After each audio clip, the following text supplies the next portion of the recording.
tiddwa n'abalala tetumanyi gye bali bagenda mu lusirika kitegeeza nti social status quo eya Uganda tesobola kujjawo kizibu kye tulina. Then tulina economic quo mulaba abagagga bonna okuli wa Greenland okuli abagagga bangi abattiddwawo mu kibuga buli agezaako okwesimba mu rigimu ng'akozesa ssente akola ki agibwawo kitegeeza nti economically tetusobola kukola ki tetusobola kulwanyisa bwannakyemalira buno okubujjawo. Then tulina political status quo. Political status quo eya Uganda tubadde tutambulira mu kintu kye bayita fiscal democracy nti oli yazimba gundi ye opposition ye okumuyambako nga stumbling block okusobola okukola ki okulemesa buli omu yenna ayagala okumuyingira oba okumuchallenging okumujjako entebe. Any challenge to power yakola ki yagijjawo. Okitegeera ekintu ekyo. So bwetulaba nti nno ebintu bino tebisoboka byonna ekintu kye bayita revolution kitandika kubanga abamu ku ba student beyo kirasi bakubuuza ti bannansi tukooye emyaka 4 gyonna National Unity Platform emaze emyaka emeka yawezeze emyaka 4 gye mugiranga ekyagireeta nti status quo ebaddewo okumala emyaka 4 gali gye mwogerako gaali tegasobola kuvaako kwe kutandika ekintu kye bayita revolution tujjewo system yonna. Kati batticha bamwe babagamba nti tubadde oppressed emyaka 4 naye kwegye emyaka 4 kuliko emyaka 25 ejja fake opposition fiscal democracy at play. National Unity Platform under the People Power Movement mweno revolution yesobodde okulwanyisa akabinjako okweexposinga enkwezenge eziri mugundi kanteekeko wano ku ba favorite student batticha wammwe. Leero mbagambye lecture ate zigenda kuba nkambwe mukko gwe die hard bino tojja biwulira.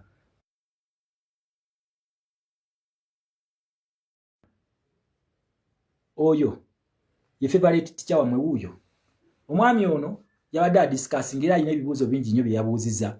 Munaku wairo njagala muwe answer ze nkiddamu ngenda kumuwa answer ate nga ze ntuufu. Omwami ono simanyi bamuyita nervous alina video gye yakoze era teacher we najja n'apostinga waggulu nti somesa enkwezenge ezo. Omwana wo omulaba afuna 0 atandise okuwandika bivolongoto ate gwe nojja n'owaana omwana wa volongoto okitegera. Then kino kyenvuddeko n'enkakasa nti kirasi eno yeetaaga kuggala.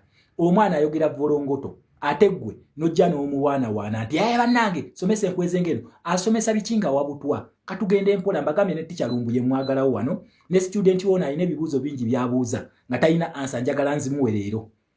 DS ndoza kigenda kuyambako n'abalala bonna abasomera mwaga amasomero ago aga UPE ze baatandika okwetereeza bategeere ekintu kye tulimu. Nkiddamu answer z'ono omwana nzireese nga byavudde ku teacher we kumuwaana mu byasomesa bituufu ngate byasomesa bikyamu. Kubanga ekibuuzo kye yabuuziza tubawe revolution emu bweti ebadde non violent nebeera successful. Ngenda kumuwa revolutions 10 nga ne batticha abalala we bajja revolutions 10 ezibadde non violent nga ziri successful. Ngenda kukwata revolution ezibadde between 19th century ne 21st century kitegeeza nga tunayingira mu 21st century. Then we mala ngenda kumuwa 5 ezibadde mu 21st century nga zonna temubadde mu tear gas wadde sasi. Then we mala ngenda kumuwa revolutions 4 ezibaddemu ebibiriti n'ebipiira nga zonna zibadde compromising nga n'esembyeyo gwe munna Uganda ebadde Cameroon yabadde successful batandika na bibiriti. So twagala amasomero gano tugaggale nenga gategedde ensonga lwaki tugaggadde. Teacher lumbuye mu muntagingire wano SPS mu muntagingire wano ne nervous mu muntagingire tuyambe eggwanga kubanga butamanya bwe bubonyabonya abantu bano okitegera. So wetumala okutegera status quo y'ekintu revolution yetandika eyaffe ya Uganda yatandika 2021 kiddamu yatandika 2021 yatandika etya revolution okujja esooka n'esaba ekintu kye bayita mandate ng'esaba bantu ye mandate esooka esaba bantu mujiwe mandate okutandika mandate eno egisaba etya nti yo revolution ekwata n'ekyuzinga revolution leader negamba nti ono yagenda okuleadinga revolution eno okitegera n'emuleeta eya Uganda yaleeta ekintu kye bayita His Excellency Kyagulanyi Ssentamu Robert as a revolution leader.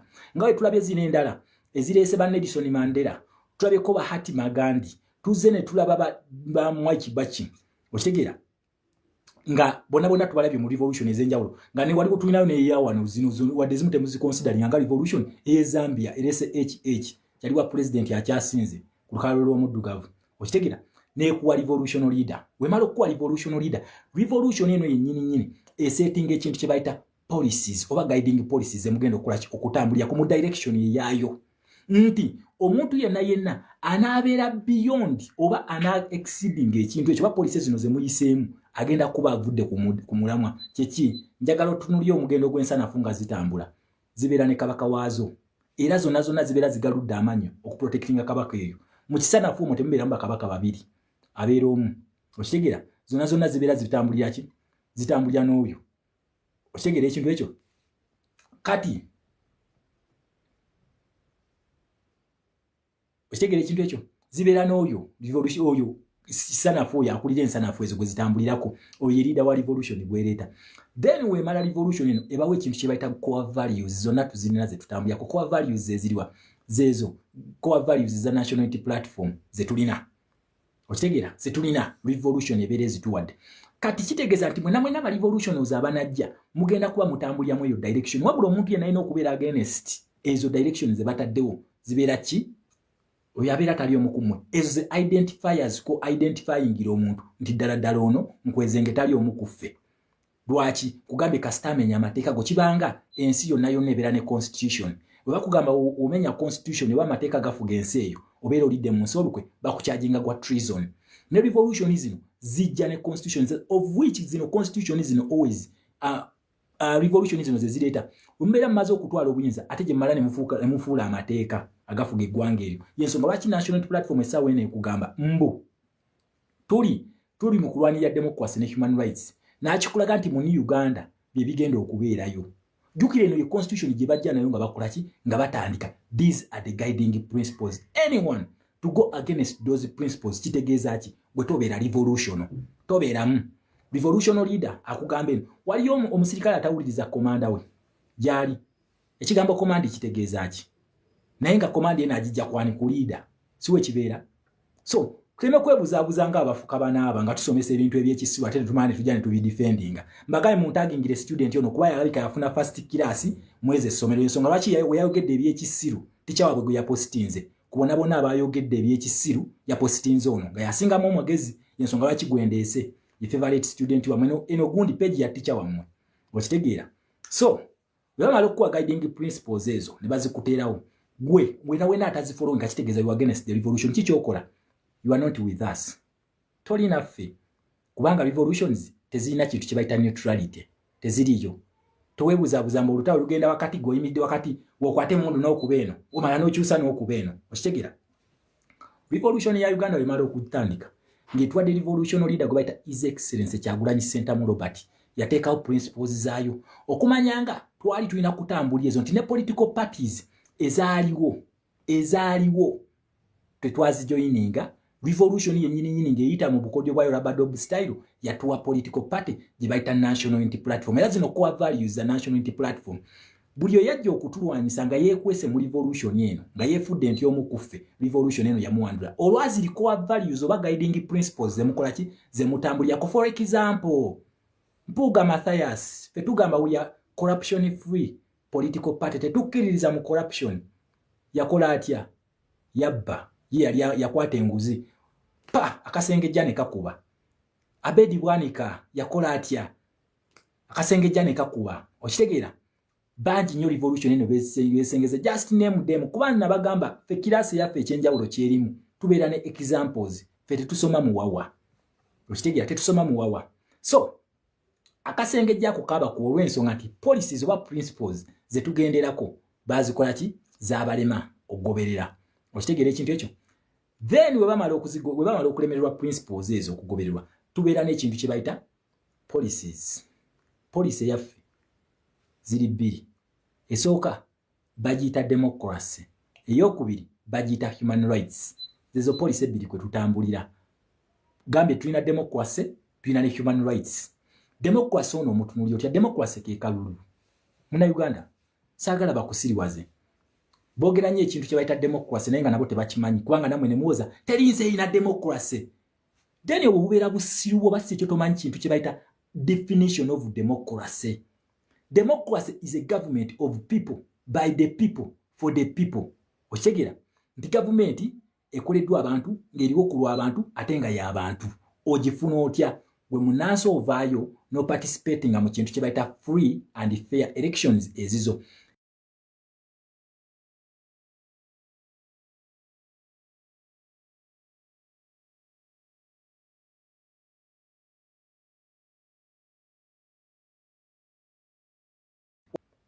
Okitegera osobola okulwanirira ekintu kyolina kubanga tetukirina twasalawo tuyingire ensiko tukirwanirire tulwanirira democracy owekimemete okujja mu Uganda kyekitulwanya senga yaliwo tetwandirwanya revolution teyanditandise kubanga nkugambye wali mu introduction yange ntuwebere etandika ekintu ekibeera kiremeddwa yensonga lwaki ekigitandisa senga ebintu bino eno byaliwo nga democracy wali nga n'eddembe ly'obuntu weeriri tetwandirwanye naye kati tubirwanirira tusobole okubifuna okitegera omukazi w'omufunisa olubuto ate obeera olwanisa mukazi era kumufunisa lubuto oba ngamba ojja kuzuwaana nnyo ku mukazi atazaala oyiye eddagala lyonna n'okulaba nti omukazi akola ki afuna olubuto naye omukazi we afuna embuto era n'okuzaala azaala kati ng'otandika okugamba bannange nwanirira mukazi wange azaale obubeera busiru olwanirira ekyo ekintu ky'otalina Uganda terina democracy kyekitulwanya okitegera otherwise senga tubadde tubirina tetwandirwanye twandibadde essaawa eno His Excellency Kyagulanyi Ssentamu Robert nga yali ku ntebe kubanga ye yawangula akalulu ka 2021 okitegera naye olwokubanga tetubirina yensonga lwaki twatandika nga tukola tutya since eno policy si ya Uganda si ya Museveni wabula yagiteekawo kulaga nti no agwa mu kintu kye bayita capitalism policy nga it is a colonial policy eno gundi tasobola kugikyusa eno policy oba principle eno tasobola kugikyusa kakati ffe ne tumugamba tuyitaawo wennyini mu democracy okuyiribya we tuyita okitegera we tuyita kubanga yali atuprovokinga nnyo tulunde avenue eri endala ey'emmundu era mulaba ne banne abaali bakukombisinga naye kukiri kidemokrasi ekyekifere kyeyatuteerawo nga bagambanga nti tavaako na mmundu tavaako na kalulu alina kuvaako na mmundu fene tugamba nedda tugenda kukuyiriba wano we tugenda okuyita kubanga eno policy siye wabula nga abadde nga agikyanga ng'agikozesa kifuula nnenge kati fene tumugamba awo we twagala awo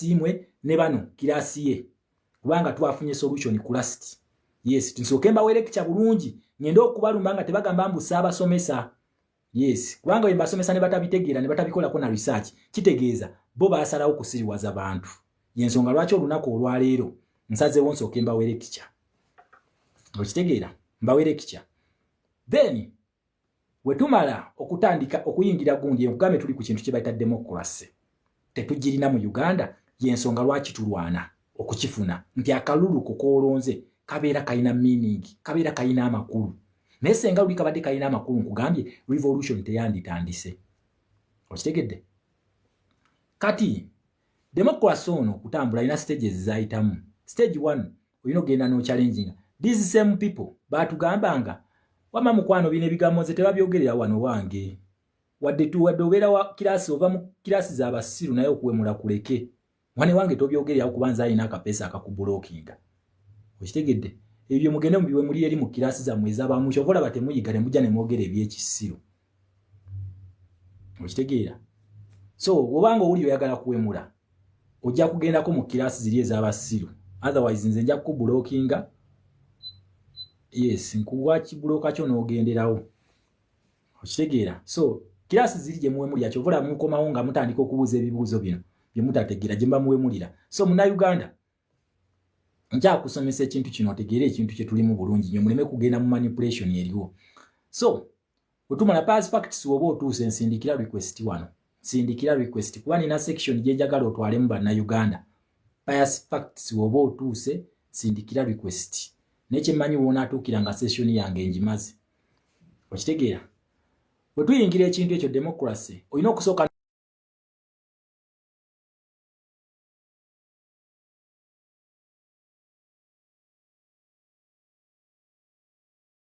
lwayitamu kikyogenda okukola olina okusooka n'ochallenginga police zino nti enkola yaazo si entuufu gye tubadde tulina gye babadde bagikola ki gye badde bagikolamu byonna byonna ebyatukolebwako nga tutulaga twagala okuprovinga nti democracy mu kituufu mu Uganda teriiyo twabidocumentinga bulungi nnyo twabidocumentinga we tumala okubidocumentinga twabitwala kwabo bekikwatako nti Uganda is a signatory to these charters esooka tulina ekintu kye tulina United Nations Charter United Nations Charter mwe muli n'ekintu kye bayita Human Rights Committee oba Commission Uganda Human Rights Commission mwegwa egwa mu United Nations Human Rights Commission wegwa kino kiri musangibwa mu kintu kye bayita Universal Declaration of the Human Rights Charter eno yezitwala zonna nkiddamu nabagambye leero mujje n'ebitabo wootategedde buuza tuyina amasomero ge tugenda okuggala olunaku olwaleero nga tetugenda kuddamu kukkiriza batica abo kuddamu kusomesa muntu n'omu okujjako nga bazze eno ne bakola ebibuuzo ne batulaga nti bayize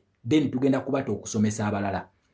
Tuyina chatters ezo era mwalaba ebintu byonna mu mwaka gwa 2021 twesitula ne tukuŋŋaanya obujulizi bwonna obw'abantu abattibwa nga 18-19 ne tusinzira ku kitebe kyali by then kyali kikyali Kamoocha ne tusitula obujulizi bwonna ne tubutwala ku United Nations Human Rights Commission yali Kololo by then era babu receiving police n'amagye ne basibuuka empisa ne batandika okuba abantu emiggo ebyo mu bijjukira twali tugezaako ku challenginga police zino nti lwaki mu police yamwe gye mwaleeta ate battiramu abantu okitegera lwaki battiramu abantu lwaki we tubeera mu campaign nga mwabaleeta democracy nga mugamba nti wiwe egenda kubeera y'abantu lwaki ono akola bwati ne bwati awo tubeera tukuŋŋaanya evidence we twamala okugikuŋŋaanya tugitwala mu bekikwatako twali tulina okweyongerayo kubanga Uganda yasayininga endagaano n'eggwanga lya United States of America nga biggest funder nga bayita mu kintu kye bayita democracy ne human rights mwaka gwa 1962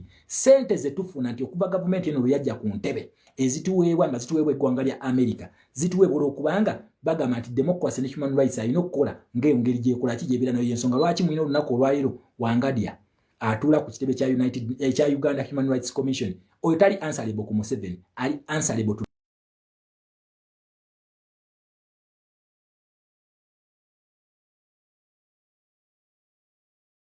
charter, the UN charter. Era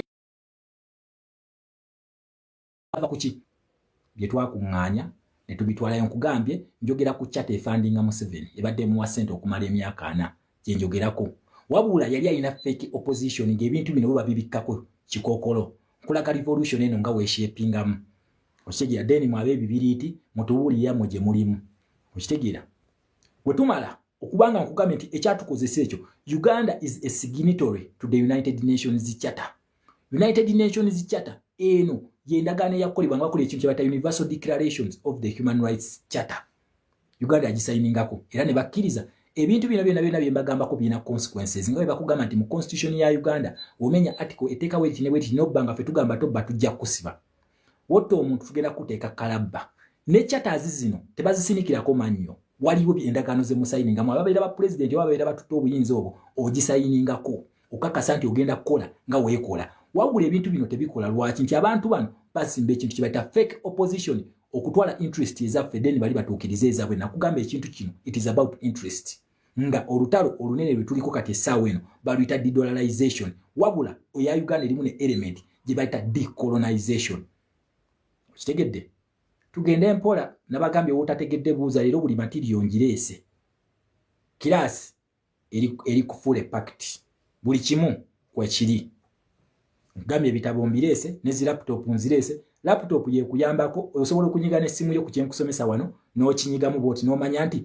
Professor Shama kyasomeseza kyekyo kigenda kuyamba okwewala ebibuuzo ng'ebyono then tichawo najja n'akuwaana ate ng'ebibuuzo by'obuuzizza bya kisiru okitegedde kati because we are a member of the Universal Declaration of the Human Rights Charter nkugambe twakola ekyo kubanga tugwa mu docket ya American Foreign Policy ngeno twajingira mwaka gwa 1962 era nga yibadde fundinga Uganda ebbanga lyonna twali tulina okubuuza America bano basewo kye muteekamu ssente kyekyo mutubuulire ekikola bwe kityo okitegedde byonna twabikola then number 2 tuve tugenda Bungereza ono akolani akalulu olunaku olwaliro ke twogerako ke babadde bacyanga sika Museveni sikake just yazimba bakyalibe okusiriwaza gwe munnansi bakusiriwaze then bo bayiseewo ebyabwe nga ne bali bwe batuukirize bwe bannannyini kalulu ka Uganda akasooka ka mwaka gwa 1962 mu Uganda omwo temubeeranga mu kalulu kubanga twali tufugibwa mu bwakabaka obwakabaka bubeera bwansikirano wabula olw'ensonga bano baayagala batujje ku system yaffe the African Traditional System ATS oba African Traditional Society bo batuzimbire eyabwe baali balina oku-infiltrating nga ne batuteekamu ekintu kya kalulu kino nti tunaakubanga kalulu okitegeera luli obwakabaka bwabeeranga nti ono waba ayagala okugaziya kingdom mukwata amafumu ne mukwata engabo n'ojjayo abasajja bo bakawuulu ne balumba ne mulwana naye olw'okubanga bano baali bazimba system basobole okutukolonizinga of which obwo si buzibu waffe nti baatukolonizinga obwali buzibu bw'abajjajjaffe wabula ffe kye tutagenda kukkiriza be babulaka colonialist abe tugenda okufaafaagana bona nga tuyita mu poliisi eyo yennyini senga mugamba nti tetulina kubeera mu kalulu mu Uganda nti senga tetulina kubeera mu kalulu twali tuyina okukwata amajambiya n'amafumu tukole kitwefumite naye twasalawo tuyite mu sisitimu ey'abano oshegera awo maaso gye tujja kukubuulya na lwaki kiri bwe kityo twali tulina okuyita mu sisitimu y'abano akalulu akasookera ddala mu Uganda kakubibwa omwaka gwa 1962 akalulu 1958 yes akalulu ako baali balonda legiko legislative council Anita Amongo watuulaawo si ye yatandikawo w'abazungu naye gwe weebuuze lwaki okuva mu mwaka gwa 1958 parliament eyo weri mu kusooka baali bagita legislative council bagikyusa okugifuula parliament mu mwaka gwa 1962 bagifuulira parliament teyali bwetyo amateeka gonna Uganda geyina okutambulirako olunaku olwaleero article 1 ne 3 mwene ya Museveni bagiyita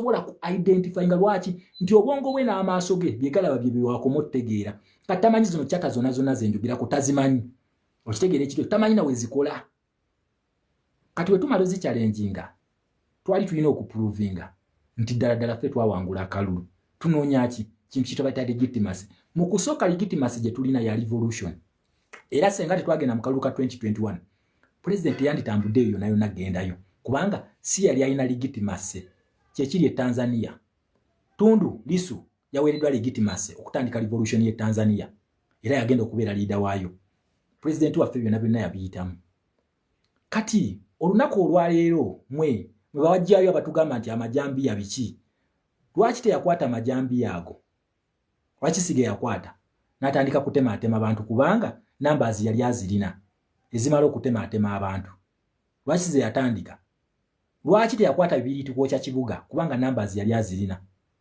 okitegeera kubanga police zino ze twayitamu size kiragira kati go you cannot preach ate kyotagenda kukola nga tokikiririzaamu olina okulaga nti kyopreachinga okikiririzaamu yensonga lwaki batukozeeko ebikolobero byonna naye twali tusobola nga twali tuba outnumberingga kubanga tubadde tutambula mu trail oba processions nyingi nnyo nga bajja batuprovokinga okitegeera nga bajja batuprovokinga tusobole okubawa violence kuba tufefe nyini tubeere against policies zino mwawulirako nga ne Museveni ebiseera bimwagamba nti bano bo baki nje ebibinja by'abano kana akabinja kano simanyi abavubuka bagala kugirya ddembe lye naleeta wano siba democracy bagala causinga violence bagala kuleeta violence era ebbanga lyonna badde atusika tubeere violent kakati mwe bakulu babadde batuvunaana kubeera violent ate kakati ate mwe mugamba abantu babeere violent mukoleraani bakulu mukoleraani anyway eyo nga sinagenda nabagambye leero lwa lectures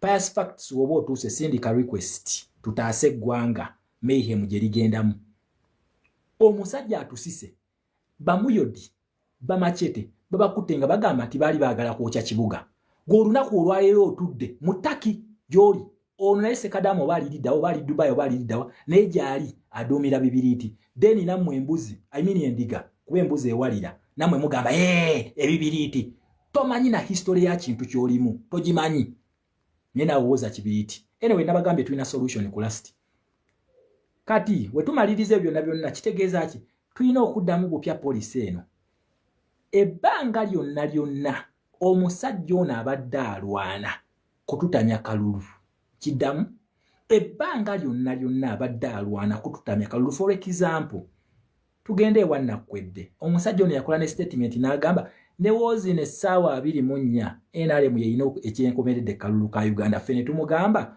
osaaga si gwe waleeta democracy era si gwe championi wa democracy kakati katukuyiribe otuwulire balemeseza bannakwedde buli wamu azenga akalulu akakyankalanya ne gye bamuwangudde n'akyankalanya okitegeera kutulemesa kalulu ffe ne tugamba tujja kukulemeza nga revolutionary leader waali bulungi nnyo okitegeera nga revolutionary leader waali ono alwana kutulemesa kalulu njagala mujjukire engeri gye bakolamu registration y'abantu okitegeera engeri gye bakolamu registration y'abantu Mwankwetu era balina ne statements bagamba ne munagenda mu kalulu fe twakabadda ne munagenda mu kalulu NRM yawangula dda mutubulire percentage gye mwawangula nayo mugitubulire mushege kakati olunako olwaleero bana abeeyita abamwe bakugamba togenda mu kalulu namwe ne muddawo ne mulekana teri kalulu abantu balonze omanyi fisadi democracy banga lyemaze mu Uganda olimanyi national unity platform ebaddewo walirabeko ku challenge zino nga bazikola mukitegere ekintu ekyo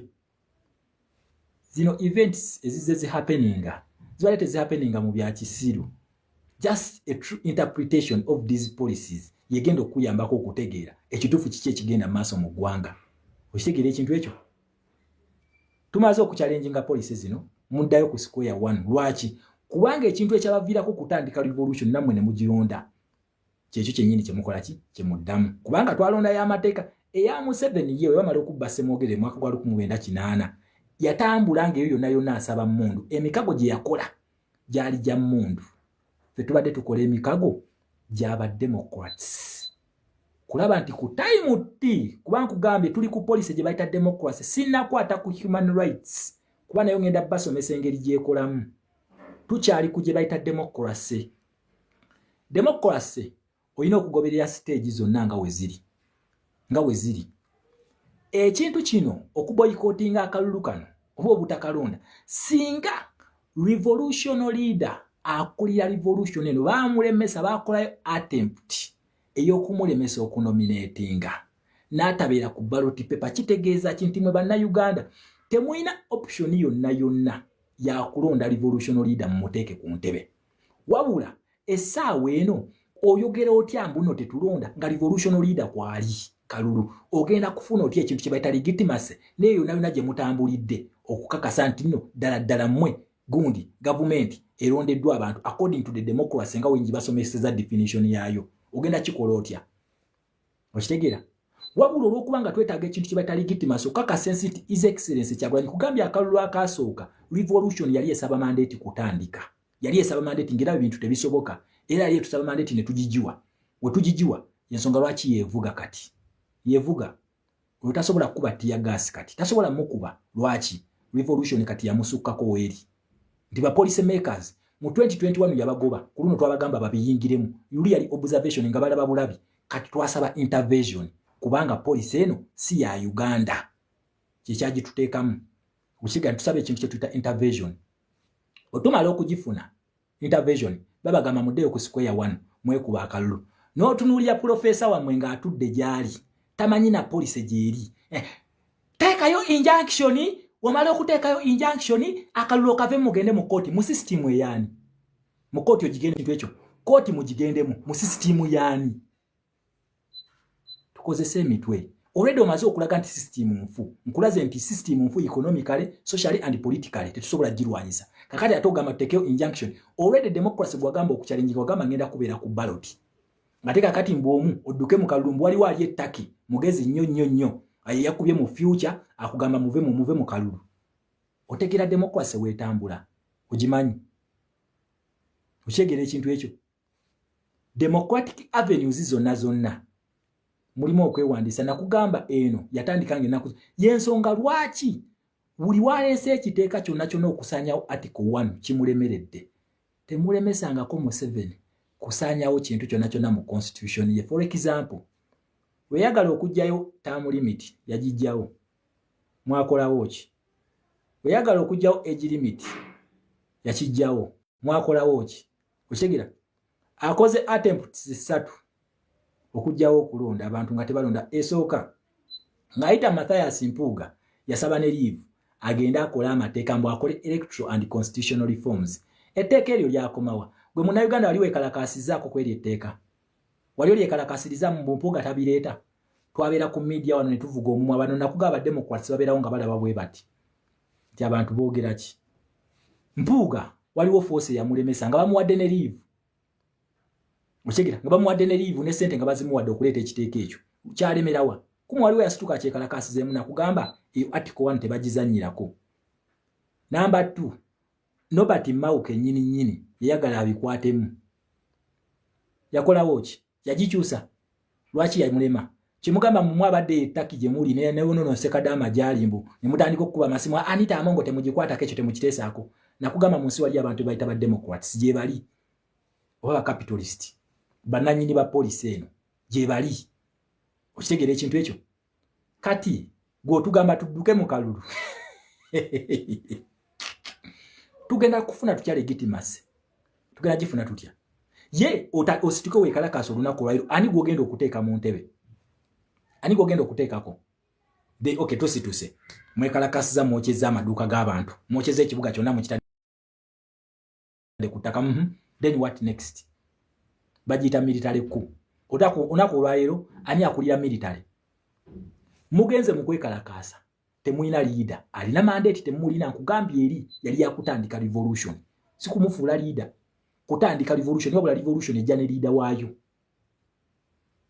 temulina legitimacy temugifunye kubanga omusajja yalayira naffe ne tukkiriza tugende mu opposition okitegeera leero we musituka nomwokya ekibuga ne muwangula what next amagye gakkirizibwa okutekinga over in times of emergency ekyo bakiyita state of emergency kubanga baticha bamwe baleka tebakimanyi na kimanya state of emergency kitegeeza ki kyovola bebbanga lyonna babadde babasukuma mutandike ekintu kibayita civil war no webere etandise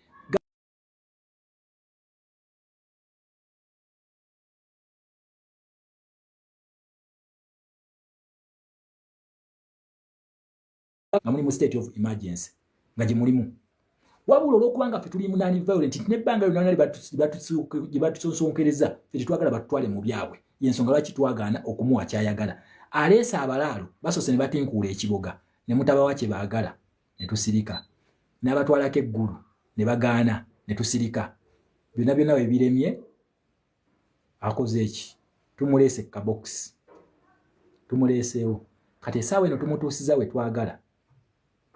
we twagala mwe mutuddeeyo gye muli temugenda mukaluyisa injunction okaveemu patience yonna ebaddewo kye mugamba his excellency Kyagulanyi ono talina numbers so zasobola kuleeta ku street tugambe tulina policies ze tuyitamu byo bulijjo bye nabagamba nti tulwane nnyo tuyige policies zino enkola yaazo mujja kwewala ekintu kye bayita manipulation kubanga omuntu akozesa obwongo bwo kikyolina mu bwongo n'akikozesa nga weapon against yourself kubanga byoba oli muto bimanyi mugoberera muwawa kyemukola yensonga lwaki nze bensomesa wano nabagamba oba ofunye time ebintu bino gye biri byonna biwandiike konzija mbagambye ono favorite student wa teacher wamwe nina answers ku video eno gye yakoze zonna nzirina then we maliza ngenda balekera ekibuzo ne teacher we then tufune solution ate we batakinziramu nina okujja wano mwaka mulamba paka nga bampadde answer kubanze ngenda muwa answers nga we yazibuuziza yatubuuziza non-violent revolutions ezibadde successful simanyi obona past facts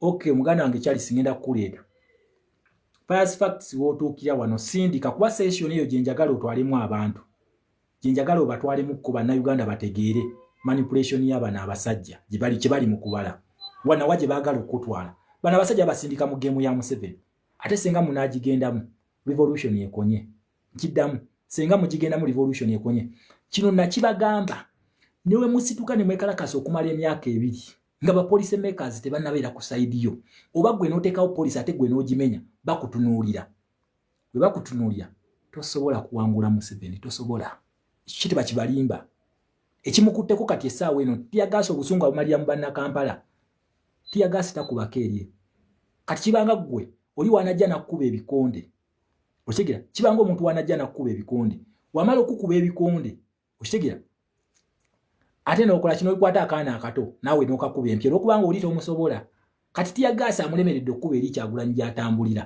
kati alinamu okuba bannakampala muganda wange wadde ogamba otya twale kikyene ebadde ekyatambula wano ankuwemu katono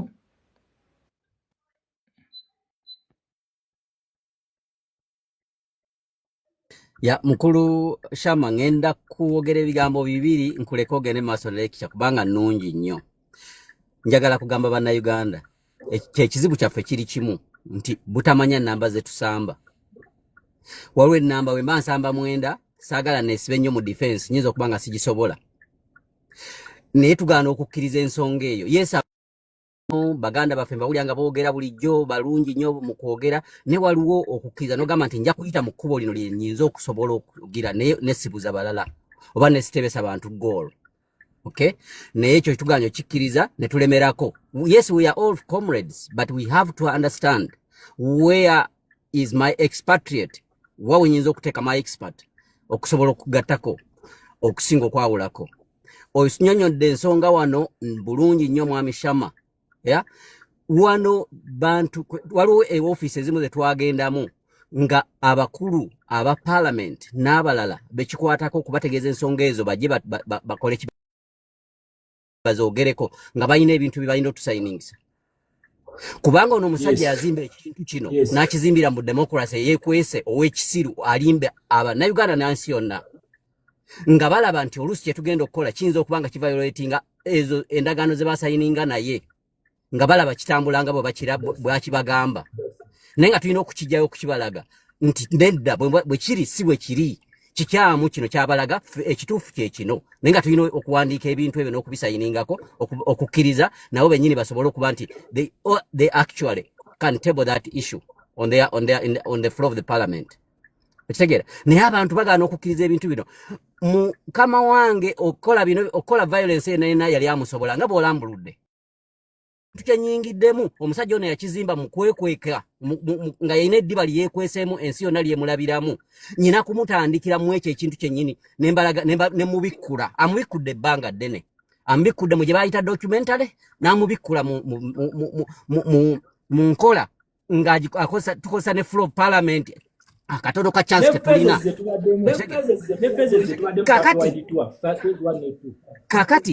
kati ye tunoonyako ekintu kimu nti democracy gye yazimba n'eddembe lyaleese mu Uganda ffe tulyonoonye atuteekemu ekiyeekera atukube kiyeekera kati ebyo byonna byonna tugenze tubiraga ensi nti katwagala mutuusa kukaguwa kali kennyini kukamaliriza ate oyagalamu legitimacy gy'ayagala atukoleke fujjo.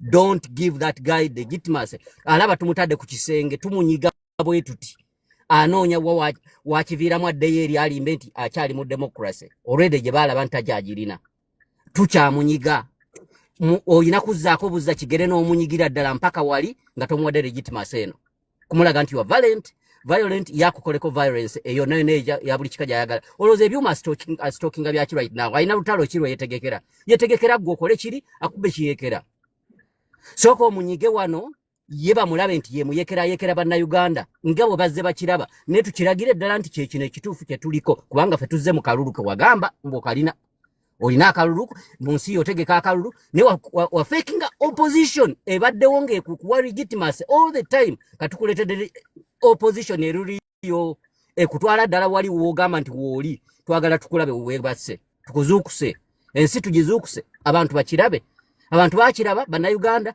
n'ensi endala obadde zikyakulira kubanga badde okyasavinga interest zaazo naye nazo zennyini zitanze okulaba nti you are going out of the rail tokyabaliko naffe tubalaga nti naffe bannayuganda atukolako violence ali mu kututemula butemuzi. That's where we want ate era amaze okwaminga abantu be abawadde amajambi abawadde emmundu abawadde buli kimu batukoleko effujjo era nabo tubalaga kakati awe tuli mwami Shama kankuleke genda maaso n'okusomesa bye ale blood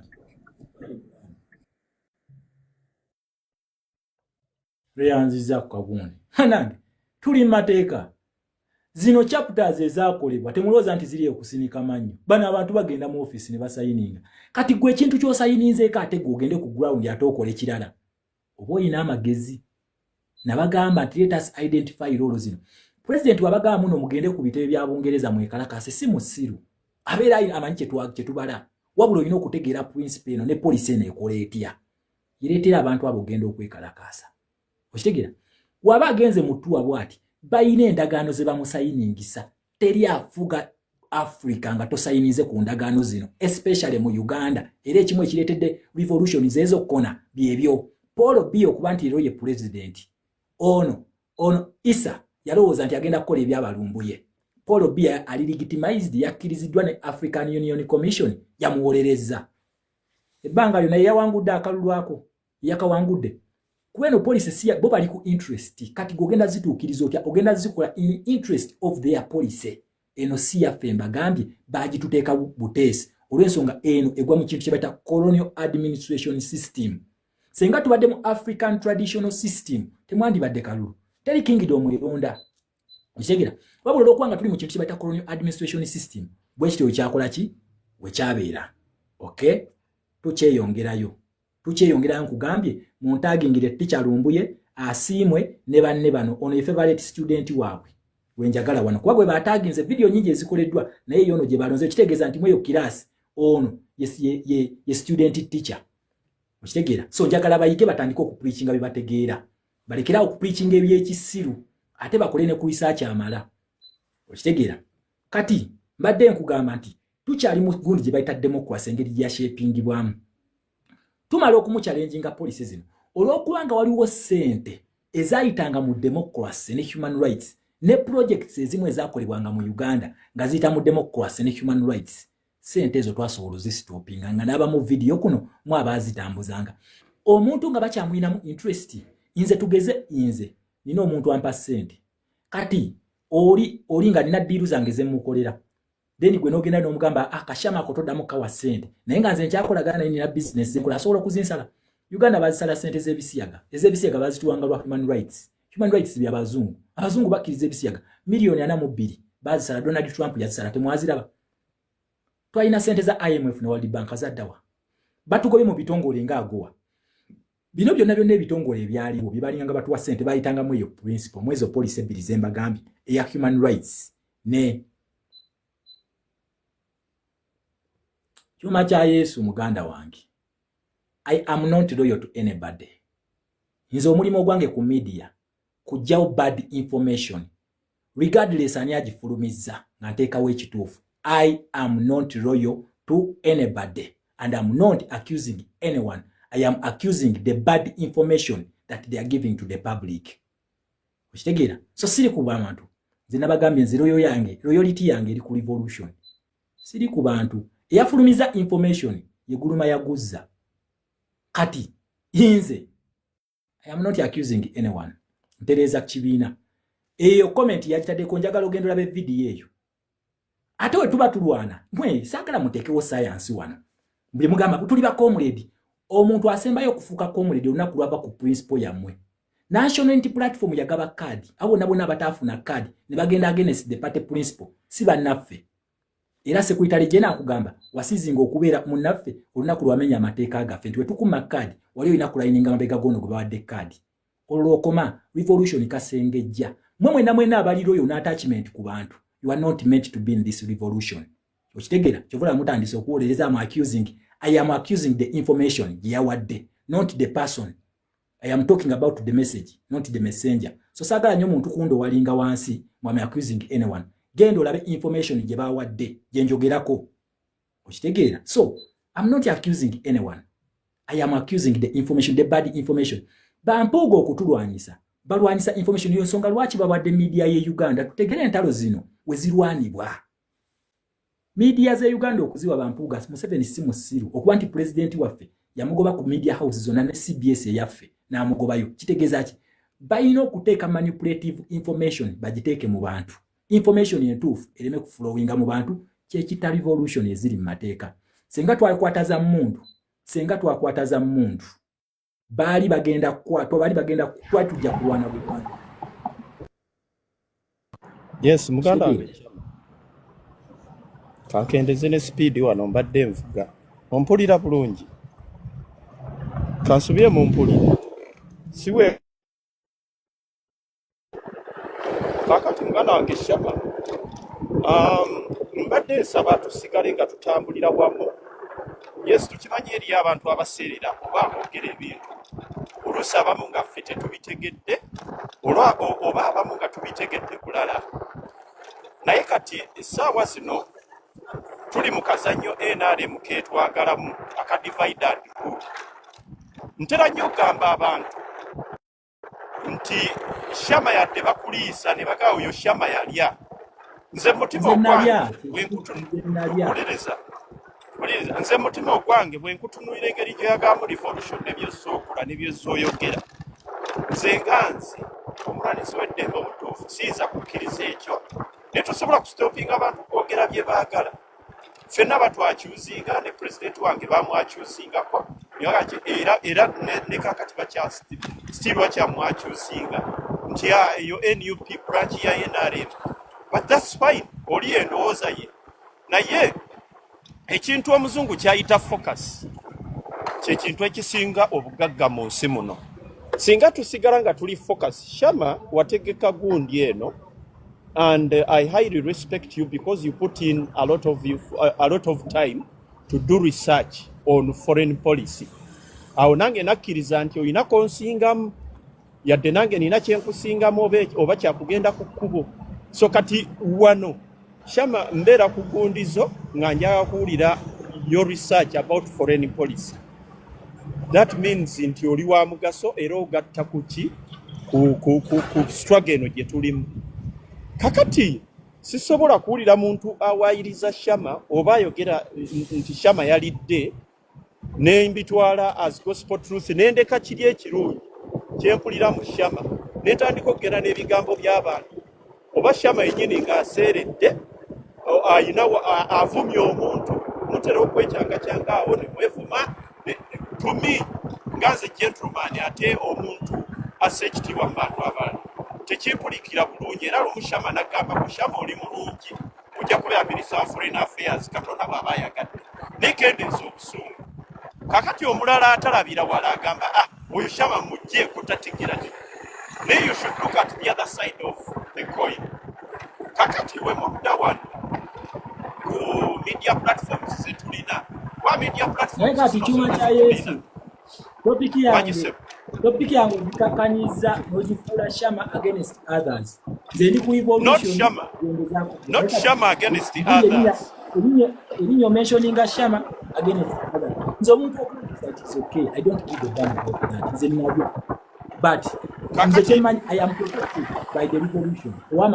Yes. And revolution in a principle, the Gamba fight, we Gamba. So we Gamba,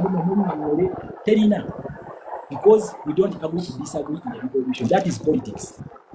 At politics, so it is wrong information versus the right information. I'm trying to put the right information in the public. Yes.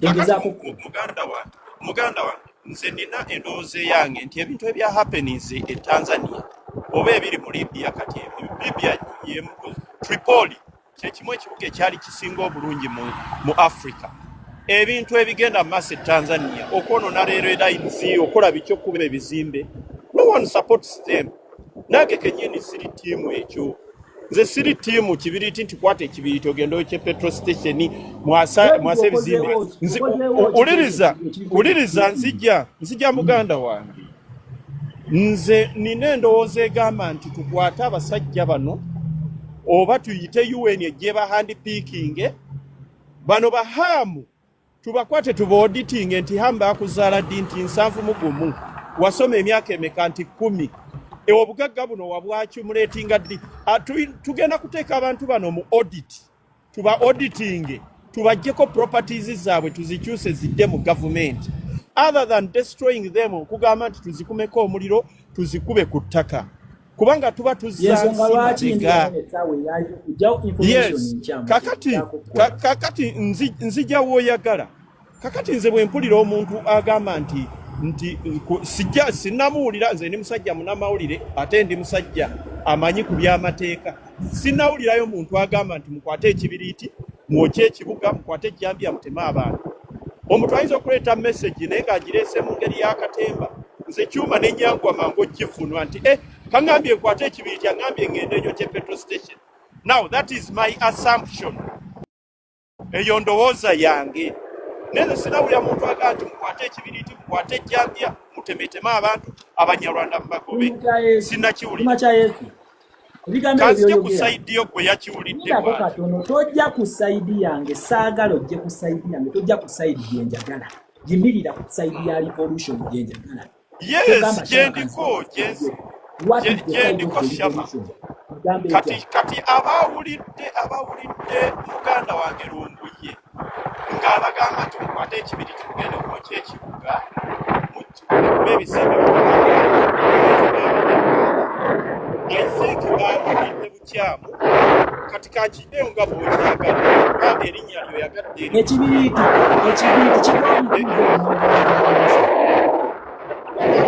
kigwawo doko twetuizisatu ezikozesebwa mu non-violent revolution. Banange, we are not here to defend Lumbuye, to defend Shama. Sagala mundo walinge nnyo munteke kugundi ku level ya Lumbuye. I am not discussing Lumbuye. I am discussing the bad information gy'ateeka mu bantu. Okitegera? Ekibiriiti is not a tool of a non-violent revolution. Si tool ezimu ku zo. Ekibiriiti is a tool of a violent revolution. Kati omuntu omugabe mbugula ekibiriiti mbusigambye kugenda. So bannayuganda tuleme mukwebuzabuza na kubikkirira ekikyamu kibeera kikyamu regardless ani akyogedde. My role here in a revolution, not to discuss Lumbuye, but his bad influence gyayogera. Ono mwana wuno musajja mukulu yakoze video etambudde naye n'agikwata n'agiteeka ne ku page ye. Njagala mugende muulye video ye kyeyogera.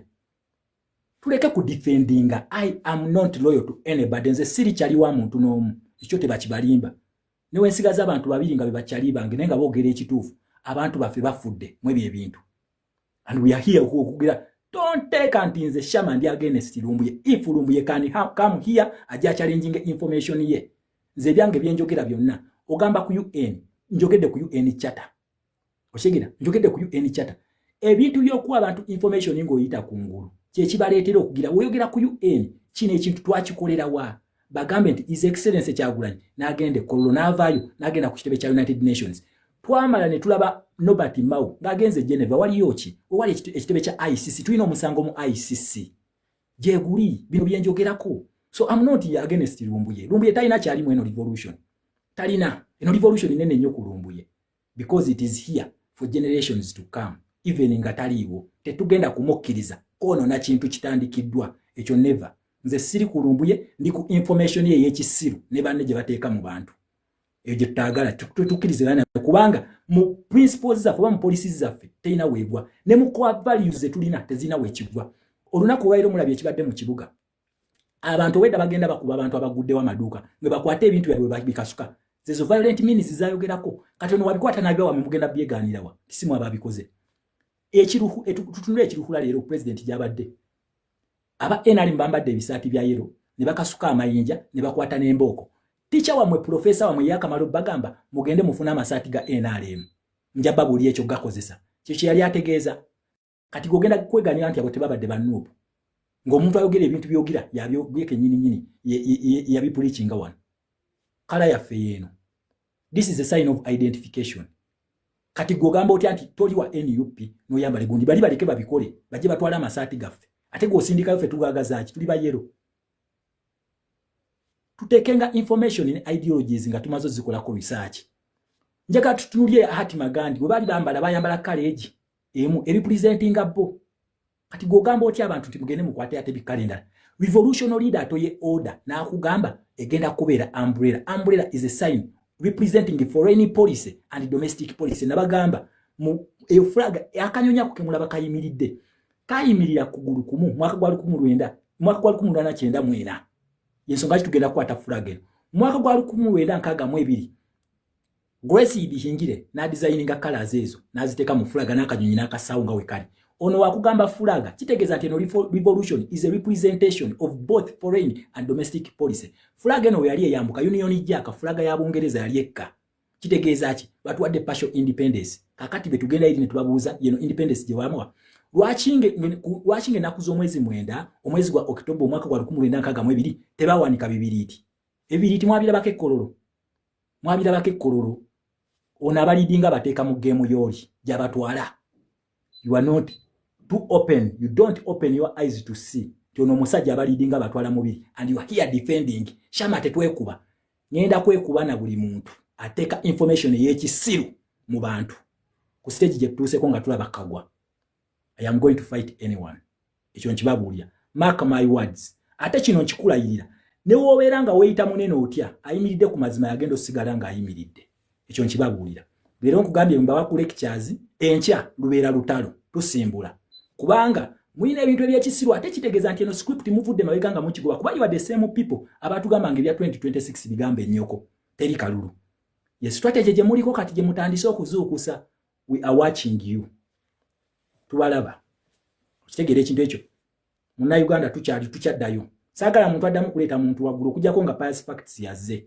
Kubanga ono omwana ono student w'abali alina ekibuuzo kye yabuuzizza. Twagala tumuwe answer. Ekibuuzo kye kigamba mutuweeyo revolution emu ng'ebadde non-violent eri successful. Teacher pass wabatazze. Ngenda kubawa revolutions 10 before the 21st century. Ngenda bawa revolution 4 nga zibadde peaceful in our generation. Bawene revolution 4 ezikonye nga za bibiriiti. Then we tumaliriza teacher waabwe ajja kukola ki? Ajja kubatereeza. Information eri manipulative tetugenda jikkiriza. Oshigira bwanga oliro yo banange tolinnya wano tolinnya ajja kubulookingira bwereere. Fe tuliro yo ku revolution. Ekinyambaza bwenti ndi wa people power nzikiriza mu principles nzikiriza mu policies era nzikiriza nti his excellence Kyagulanyi leader wange nyendera ku command ye kyata command nze omuntu yena agenda against command ye oyo mulabe wange tugenda kugambe tuli mu kintu kye bayita democracy no policy nkugambye yabali tuzi challenge nze zona paka mu Oscars nga tubitwalayo okitegeera nga tubitwalayo wotutuse mu Oscars ekintu kino tuba tulina okukiddamu buto ku square 1 tubadde ne campaigns ezenjawulo nga tugamba abantu bagende ba registeringe abantu babikoze tubadde tetuli basiru ugamba bagende ba registeringe tubadde ne campaign abantu kugenda okwekebera tubadde nazo nga tuli basiru kugamba abantu bakole ki ba campaigninge kakati tugenda ku kintu kye bayita protest vote wenyenda then tugalewo democracy kubanga it is the last avenue in a democracy. Tumala president yo ekimusuza ku nguudo si musiru senga agamba nti kati kwekalakasa mutandike basobola ndi n'abasirikale bamulumba ne bamukola ku provocation asobola okuba wache baagala violence okitegera kye kimukozesa ku provocation aganya okugibawa si musiru okitegera wabula nkugambye fe revolution je twajjamu ya mateeka era buli wakwata akazina onaga mubaleke bamenya amateeka abategeza constitution ya Museveni eyo bagimenya dda tusigazaamu ebintu ebi bibiri ekintu ekisoka e democracy ekyokubiri human rights naye ete tebikola fe twagala tubikako ebibere nga bikola kyetwagala tubeere nga tubikako okukola naye ebintu bino okukola tugenda kubirwanirira naye tubirwanirira ddi nga tumaze okufuna ekintu kye bayita legitimacy essaawa eno ekimutambuza ayagala mandate y'abantu beesigeyo ng'omuntu mu kusooka kwali kwesiga revolution yetandike kati essaawa eno bamulonde alidinge Uganda into a new Uganda jetulotako ekikiriza mu democracy ne human rights ekimutambuza kati gwe otuddeeri oli bweruwa ggwanga twala injunction effort izo nazo zataddemu from day one omusaba injunction bwakaluluka iwe okitegeera ekintu ekyo tutegeera nga tugenda okwogera ebintu bino oba tukeera ku makya olwokubanga otudde n'oteekako seetiyo kyogenda ekikujja ekikutomera kyoyogera tosoka kusensinga kintu kyoyogera abaana basula ku nguudo abaana tebalina kyakulya abaana bataddeewo buli kimu gwe okeera ku makya n'olya bipizza n'otumya bibaga n'olya buli kyoyagadde ne YouTube n'ekusasula otudde mu comfort zone yo bwakalutuka iwe after the efforts eziteereddwamu sacrifice kane mukyala Kibalama kumanda agenda kuziikibwa kulokuna agenda kuziikibwa okitegeera ekintu ekyo agenda kuziikibwa gw'otudde ogamba president kayiwe tuli basiru nga nabbanje ennaku emabega kawo yakakugamba ti emyaka 5 tugireke tutereeze deni tuyoke tulonde Museveni mugamba ati akalulu ate kakati mmwe lwaki mugamba tukadduke mukolera ani bakulu wabanga akatya ate kyatya ate ffe kye tuvaamu tugende mu kino kyatatya muloza tuli basiru ezo statement ekyo bakiyita reverse psychology mbagambye mwegendereze baticha bammwe abo mubegendereze ekyo bakiyita reverse psychology kye bakola akugambye oli omuntu akitya ate gwe kyakugamba ati ate gwe kiveemu ogende mu kino kyatakola ki kyatatya ogende mu game ye gyatatya ojjemu ove mu eno gyatya oba otegeera bulungi bikirasi bino ngambye amakirasi zino tugenda zigala olunaku olwaleero nga nsooka oku ansalinga ebibuuzo bya student waabwe kyenkakasa sengambi ansalinga ne banne bonna bakulembera bagenda kuba bayize tebagenda kuddamu kubuuza kibuuzo ekyo ekibuuzo kyabwe kigamba baagala non-violent revolution ezibadde successful kasession yako mbadde nkawadde teacher Pius naye simanyi obazze bamodoleta bange mulaba passport nga ze mumulete waggulu naye waatajja I am given all materials wetaaga okumanya nkugambye Uganda egenda kukyuka etya kyenkusomesa si bino bye babagamba kubanga attempts zonna bazigezezzaako abo ze bapreachinga bazitutwalemu. They are the same people abasonda emmundu. Lwaki bo tebakwata emmundu ezo ze basonda ne balumba ground ate balinda kalulu babiragira ffe. His Excellency Kyagulanyi yali akunganyizaako ku ssente za kusonda mmundu yali azisonzeeko ssente ze yasonda za tulidinga mu campaign. Good mobilization gye bakutte ya ssente gye twetaaga za kunoonya kalulu si za kukwata mmundu kulwanagana n'oli. Bo basonda emmundu ne batalumba baali batyaki balinda ki. So tuleka okubeera bagalibo students tutegeere bino nti this teacher is misleading us. Oshigira is misleading us atulidinga ku direction nkyamu ate mulekerawo okubeera loyo mubirekerawo. You only have to be loyal to the revolution kubanga ena policies ne mulaba president nga azivaako mumugamba nedda terera kubanga ye yabagamba mugenda kukola ki muyinda nange okungayidinga nga ava ku kikyamu kubanga ki alwanirira democracy na human rights kwe kwata obuyinza n'abukuwa ekyo kintu si yakireeta ate si yakikoze ekyo kintu kyakolebwa bazungu. The first time obuyinza buno bwakwatibwa ne buweerwa abantu bali babujja ku bakabaka. Mu Uganda obuyinza buno babujja ku Ssekabaka Mwanga ne Ssekabaka Kabalega ne babuwa abantu. Era endagaano ya signing mu mwaka gw'olukumi nekonebwa mu stamp mwaka gw'olukumi nga bakulekera akalulu. Someone even doesn't know the history of something. Yajabuzi n'atandika okwogera kasasiro we. Okitegeera ekintu ekyo. Kugambe tugenda mu protestive vote. The only way to give His Excellency Kyagulanyi mandate okumuteeka mu ntebe oyina sooka kumulonda. Kiddamu oyina kusooka kumulonda. Gwe munna Uganda. Ne bamukwata ne bamuteeka mu kkomera tuyina okukwata akalulu ako ne tukakuba. Kubanga ku ballot kwali ekintu kyokka ekikyusa direction eno revolution senga bakuba His Excellency Kyagulanyi essasi n'agwa ku ttaka kitegeeza ti revolution eno tekyalina mutwe. What do you do next? Kitegeeza enswa tezikyalina muntu azicontrollinga. Taliiwo kati zikola zitya zipaapala buli omu neegenda mu bbanga. Naye ne babeera bamukutte bukwasi nga tumanyiwo waali tusooka ne tumulonda ne tumuwa mandate. We tumala okumulonda ne tuyoka ne tugenda ne tumunonayo gye bamutadde nga tukakasiza nti ye president. Okitegera nga ye president. Naye ne bamusiba n'otamulonda tabeera president. Kyabagamba simanyi gye naabeera ne buli omu abeere komanda mu kakube. Kende Senegal. Zino nabagamba revolution zino zibaddewo. Owe Senegal bamulonda ali mu kkomera. Lwaki abe Senegal abo tebagenda kwekalakaasa? Njagala otunuulire ne Tanzania yennyini gye boogera ku Tundu Lissu yabagamba teri kalulu. Abaana bano tebeekalakaasaako paka akalulu kano we kaabaddewo olunaku lwennyini lwe baasituse ne bagamba nedda. Kubanga ki favorite candidate waabwe Tundu Lissu teyabaddeko. Yensonga lwaki baakayiye teyabaddeko. Revolution leader wo waali nkugambye ne waabeera mu kkomera tulina ffeffe nnyini ogenda ne tukuba akalulu ne tubagamba kati twagala president kubanga under international policies and domestic policy president talina kusibwa. President tebamusiba kati ono musibye waaki ne olaba ne ICC okukwata tebasobola kukwatira mu nsi eyo gy'okontrolinga balina kulinda n'ogenda ng'amaanyi go togalina ne bakwatirira ate president w'ensi yakwata deni n'akuwayo. President w'ensi gy'ogenze watakukwata kuwaayo ICC nayo tekukwata ge gamaanyi gaba president. Kati ffe tulonze waffe mwe bakulu mumusibye nga ne ICC tesobola kumusiba muba mujja mutuwa.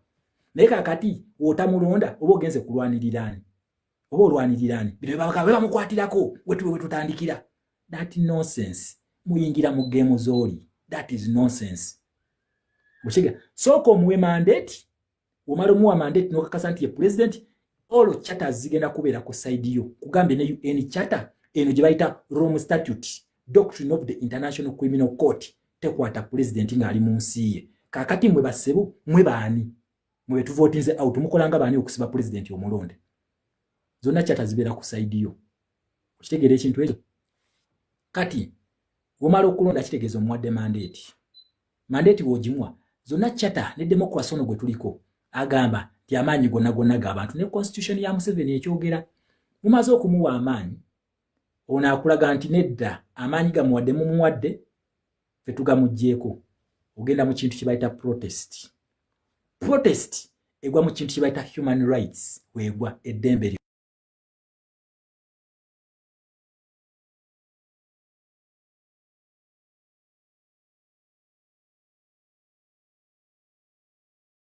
eri obuntu okikola otya twalonda ekintu kibayita nani wandisi zino nga saagala na kuzeerabira yatubuuzizza revolution emu yali non violent yali successful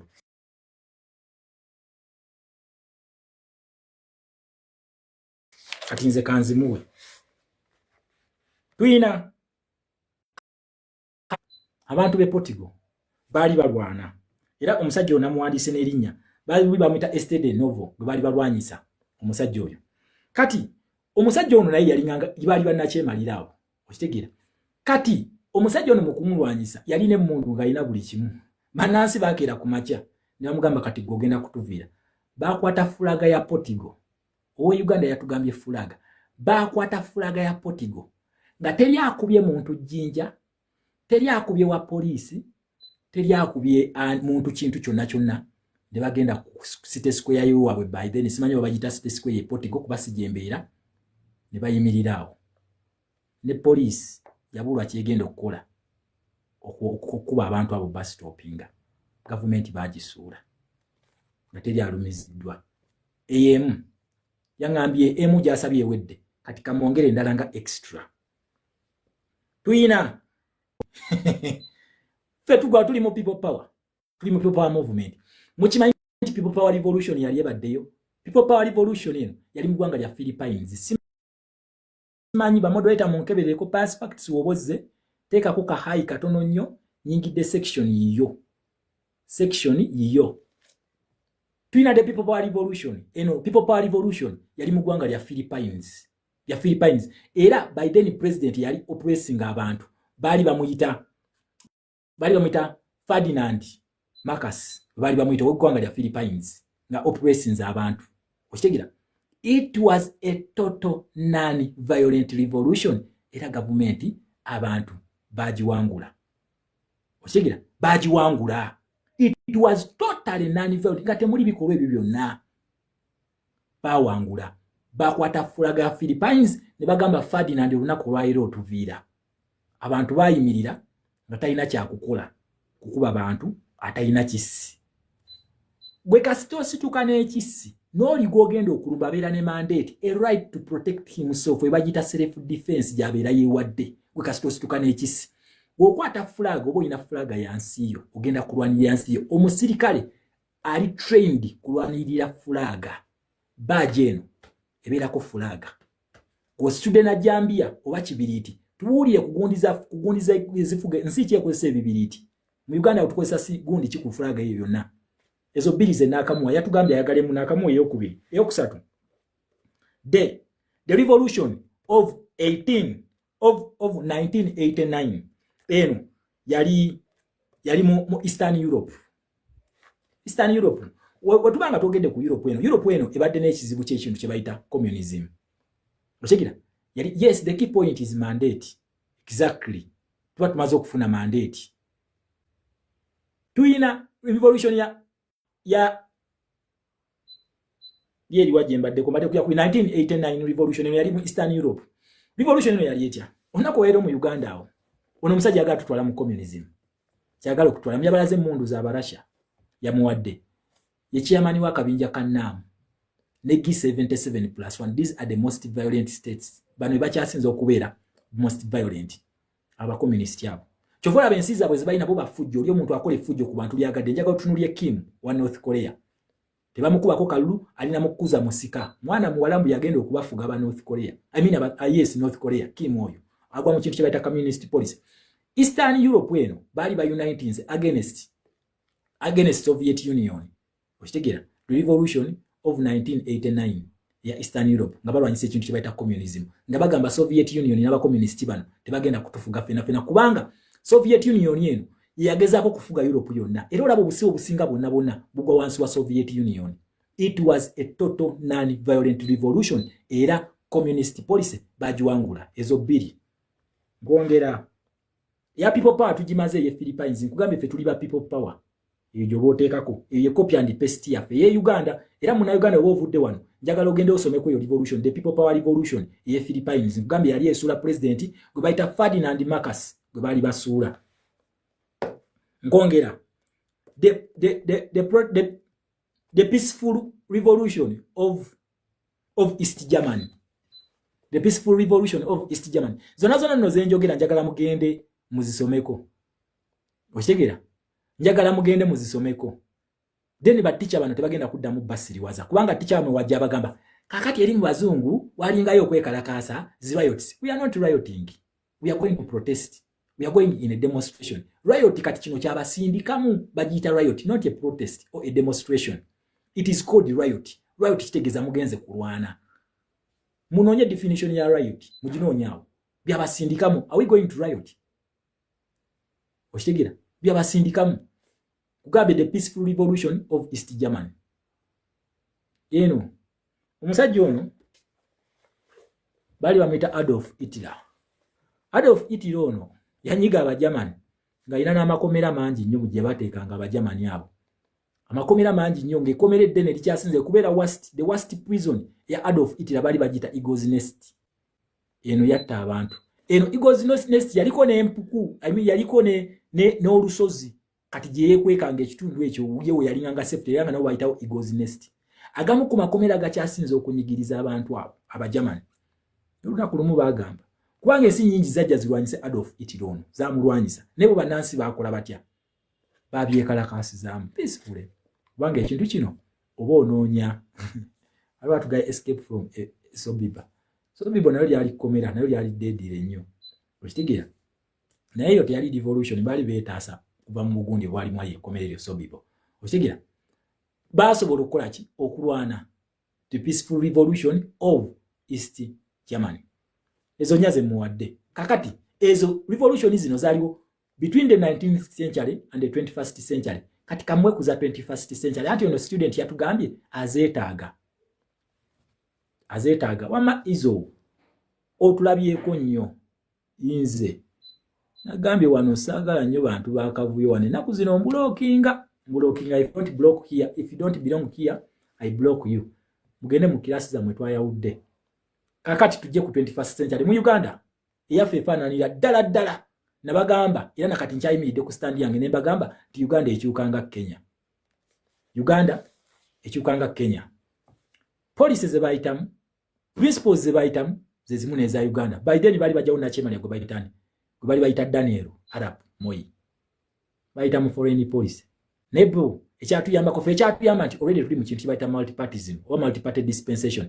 Wabula Daniel Arap Moi yali afugira mu single party state gye bayita KANU yali leadinga Kenya to independence ng'olunaku olwaliro lwe lutalo lwe nnyini Chadema ekibiina ekikulirwa Tundu Lissu revolution gye batandise tibaagala bamalirize dominance ya kino ekibiina ekyabaleadinga ku independence ekya Mapinduzi ekyatandikibwa Julius Kambarage Nyerere.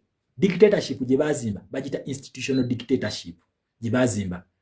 Oshegera kati revolution eyo kwaliko bantu bamwe Kibaki n'abalala bali balina okulwanyisa Daniel Arap Moi okumunyiga bamulete into multi-party dispensation oba multipartyism. Mwali muzi boycott ze twali tugamba nga muzire parliament Honorable Ssenyonyi muve mu parliament temugendayo n'akitulagako. Oshegera Daniel Arap Moi bamunyiga nakkiriza ekintu kibayita multipartyism era bali bakola ebibiina bingi nnyo ne bayingira akalulu Daniel Arap Moi bamukuba akalulu nga teri musaayi guyise. Tugende Senegal nabagambye nayo abaana basooka ne bafaye mandate ye bulungi nnyo then ne balyoka bakola ki ne bagamba kati tuwe ebyaffe yabiwaayo. Tugende wa ng'ajjako Edgar Lungu kyabaddeyo okuyiwa omusaayi wabaddeyo okuyiwa omusaayi. So these are the peaceful revolutions zayogera kakati katugende ku z'ekibiriti zayogeddeko. Tugenda kwogera ku bye mumanyi sijja kwogera ku byedda nga ziri zaayiika zaakona ez'ebibiriiti zayogerako. Cameroon baasituse batya? Baasituse na bipiira kwokya buli kimu baamaliriza batya? Bo bennyini beekooyeza baakooye kubanga baakozesezza amaanyi mangi we gateetaagisiza. Okitegeera baakozesezza amaanyi mangi we gateetaagisiza baakooye era twagenza okumaliriza. The duly elected president of Cameroon is Paul Biya. babadde balwanyisa kubanga bakozeseza amaanyi mangi nnyo okwokya ogenda okumenya amakomera buli kimu bamaliriza ki nga baluzinze era Paul Biya agenda okulayira ng'olunaku olw'eggulo yabadde mu African Union Commission gye yabadde nga bamuyise era African Union yastandinze naye nayogedde ku foreign policy ziri ze twagobako edda era ne bagamba tuyita mu policy z'ensonga lwaki Paul Biya ono bamuchallenginganga nga yabeera France ng'amanya amaanyi gye gali bamuchallenginganga nga abeera France wabula Isa ye yabeeranga Cameroon wano nga bagamba ono tumusobola wamma tumusobola amaliriza batya nga kimulemye so muna Uganda tugenda kusituka mu kusituka kwaffe tugenda kusituka na Uganda flag towa Museveni mandate kufulumya sasi wabula sengali fulumya kiddamu sengali fulumya tulina gundi e government can turn into a violent one if peaceful avenues are blocked kikuzaye wano ku democracy nti when democratic avenues are blocked activate human rights. When democratic avenues are blocked, activate human rights. When peaceful avenues are blocked, then violence is inevitable.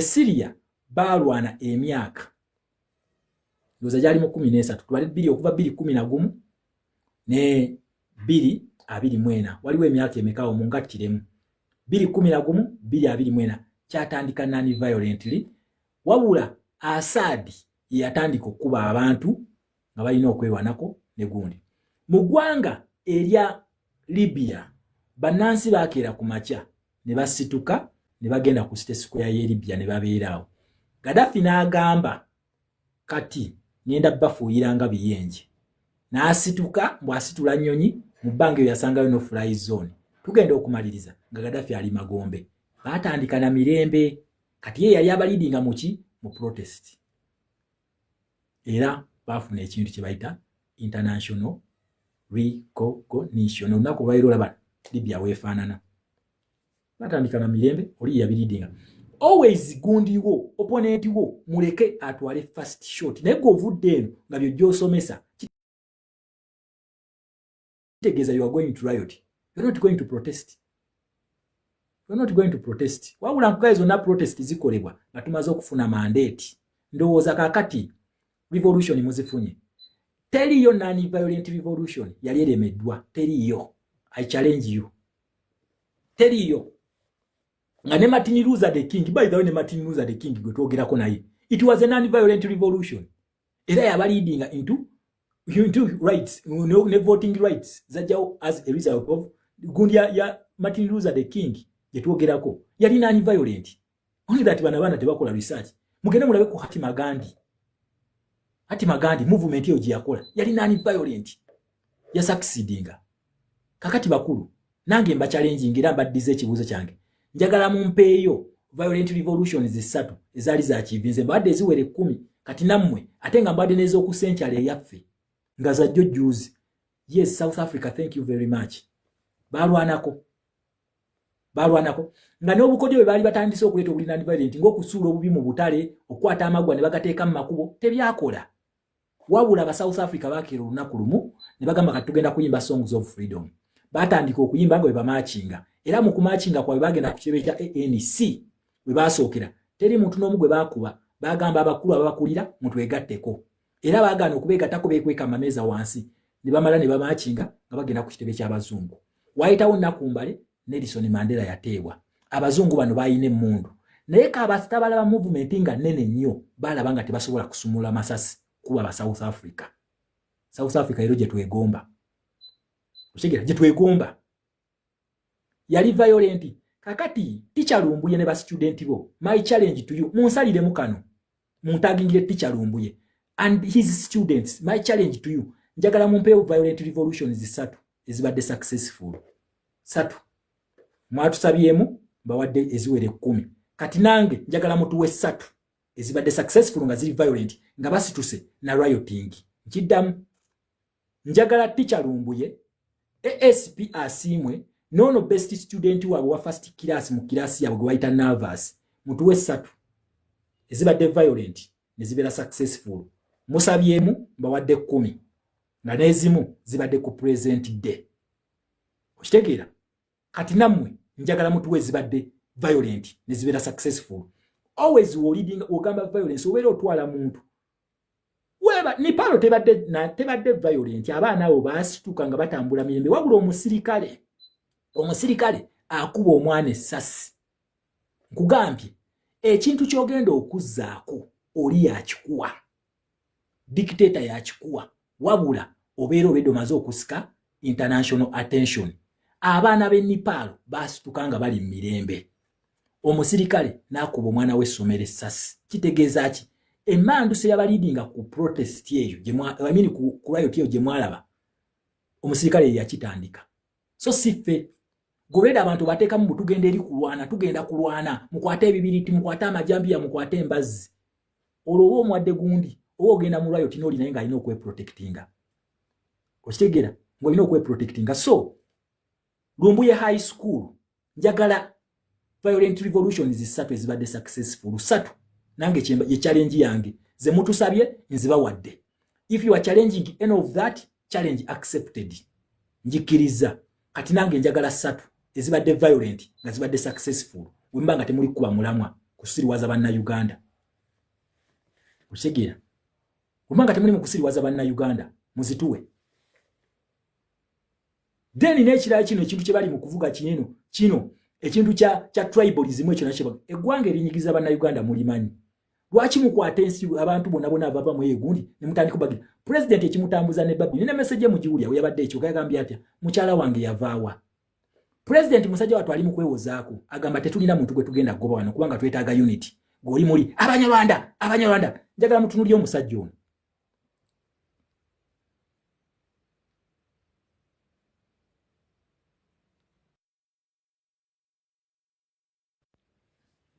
Omusajja ono munna Uganda. Ekyo mbadde mukimanyi?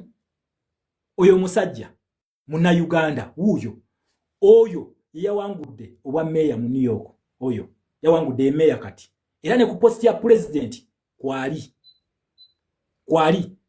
meya kati mu ggwanga lya America. Ono omusajja munna Uganda. Lwaki? Kubanga enzaalwa ye si ya mu America, ya mu Uganda. Yawangudde obwa meya. Kakati senga America abo kubanga lwaki kugambe kino kyo practice nga kyo ino okukola. America bano bandyesize mu Uganda ne bamuwa obwa meya. Mugende ku post ya president omusajja oyo yamutaddeko. Kati nange Minister of Foreign Affairs mbadde nino mubaletera. Ono omusajja munna Uganda yawangudde obwa meya mu America. Kati senga twajja ntino tutandika okulwanagana abanyarwanda babi biki jaye eggwanga eri ku oppressing kubanga ffe tugenda kutambuliza ku unity.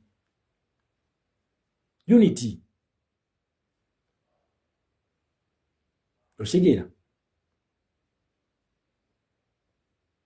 unity tetugenda otambulizaako kati goli kuba n'abanyarwanda bannanga abanyarwanda je gwange oppressing kubanga mulimanyi naye mwenjiriza mwetambuliza ku mawanga president bijagenda ino okugenda ne babi ayogere ku Lunyarwanda nange ninachali wange dogoto gwe natandise okuleeta wano is my friend from childhood. Oshigera chali wange kati gwe talina na buzibu bonna talina ne family yabo gendayo n'onywa amazzi kati goza abanyarwanda babi bebagenda okutugira tuwane n'abanyarwanda preaching genocide gyo twala abantu mu genocide wefulambo osomesa era olwanirira nnyo Buganda nga ne Buganda Kingdom yennyini gyoyogerako yayetuddeko olukiiko lwayituddeko abanyarwanda batuulako ku lukiiko si ku mulembe gwa Ssaabasajja Ronald Mwenda Mutebi gw'okubiri wabula okuva ku bajjajjaabe nga abanyarwanda batuulako olwo lukiiko lwaki bo toboogerako. It is just a small group of people oppressing us. It is just a small family.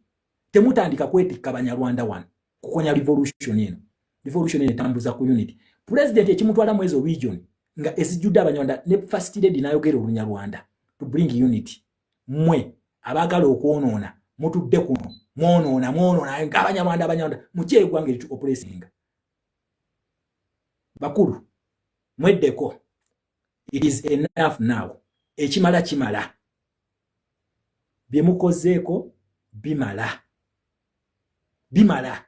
yesawa tumalirize madness ya kwanga mbadde mwina superiority eno fe bagondi bajanti ba media bakulu mpuga basinga president bamusinga experience esawa eno ya leading revolution yalina n'okuba wa kadi kati wemba muloza nti mwe mulina tuvuga nga tugendera ku ntegeera yammwe musaaga abamu kufe twetegeerera wano emugezi gwa mutwe amagezi ga mutwe si mugejjo ova ku line yaffe oba ofuuse kaasa nkiddamu oba ofuuse kaasa nze temuŋŋamba Shama simanyi bano bakomuledi oli komuledi munnange ng'oli ku guiding principle yaffe ya democracy and human right oli komuledi munnange ng'oyimiridde ku core values as a national unity platform once upon a time woziviirako bwoti bakulu revolution engamba ekintu kimu fight and I am only loyal to the revolution. That is it. Nze nyize nti nzija ne mbagambako naye ate gwe tulwanyisa ye mukyala Kibalama yafudde tetumanyi kyamuse nga ne bbawe tetumanyi gyali atabusi kakati atenda be bana abekwese omusoto oguli mu nju gwe gukyasinza okubeera deadire dani omusoto oguli ebweru kati guno ogw'omu nju ubanga ogw'ebweru badde ogunoonyesa 5%.